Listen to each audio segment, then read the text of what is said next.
Welcome to The Explainer. Look, if you're heading into management, one thing's for sure. You're going to be making tough calls, a lot of them. So today, we're going to break down the art and science of making great decisions. Honestly, this is the one skill that can make or break your career. All right, let's kick things off with a question. Have you ever faced one of those massive, life-changing choices? You know the kind, where it feels like your entire future is hanging in the balance? Okay, so meet Hassan. He's just passed his exams, and now he's at this huge crossroads: general university, medical college, or engineering. It's a choice a lot of us can relate to, right? Now, even though this is a super personal decision for him, the way he needs to think about it, well, that's a perfect model for how you'll solve problems as a manager. So let's follow along and see what we can learn. All right, so to help Hassan, and really to help ourselves, we got to start at the beginning. We need to get on the same page. So, what is a decision, actually? It turns out it's a bit more complicated than you might think. See, the key word here is process. A decision isn't just poof, a single moment where you pick something. No, it's a whole system. It's about figuring out all your feasible options and then choosing one.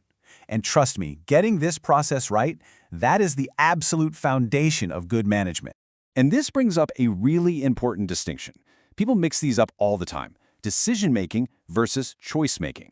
Think about it like this. Choice-making is just the final step. It's picking a name off a list. But decision-making, that's the whole shebang. It's everything from realizing, hey, we need to hire someone, all the way to making that final pick.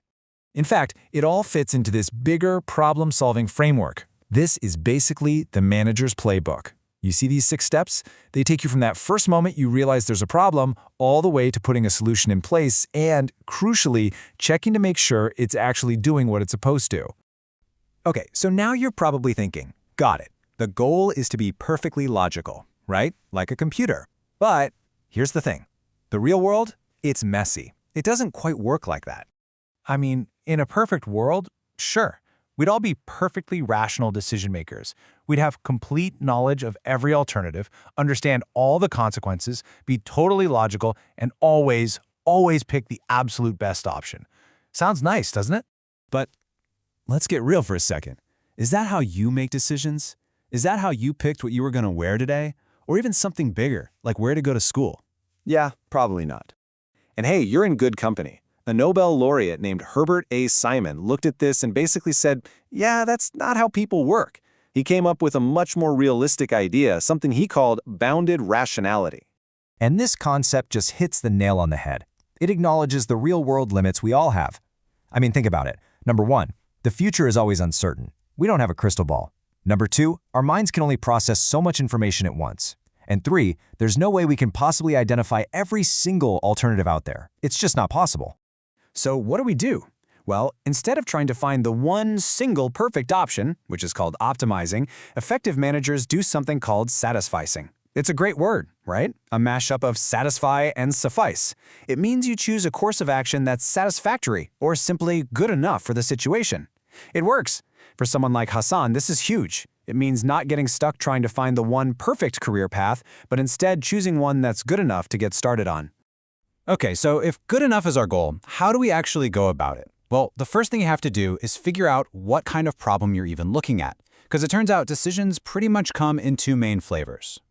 On one hand, you've got your program decisions. These are the routine, frequent ones. Think about how you handle a customer complaint or restock inventory. There's usually a standard procedure for it. It's efficient.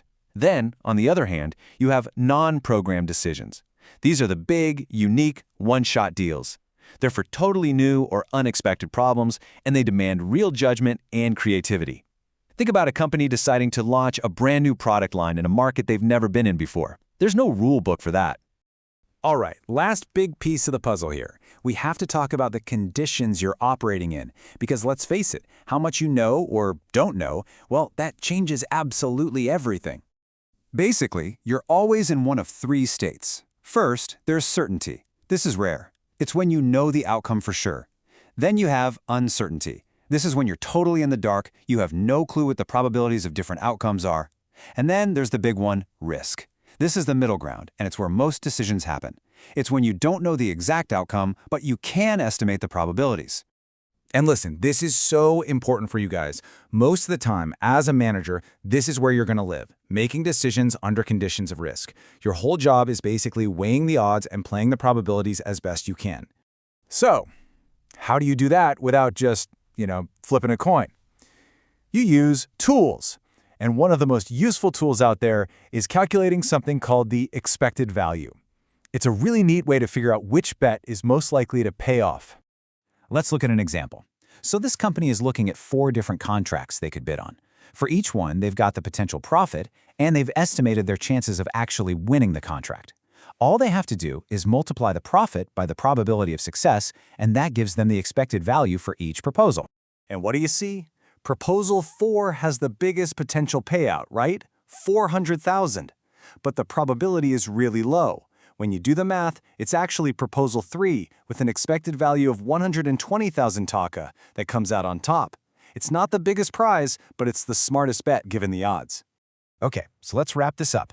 Let's pull all these ideas together and think about what this really means for you as you're just starting out on this management path.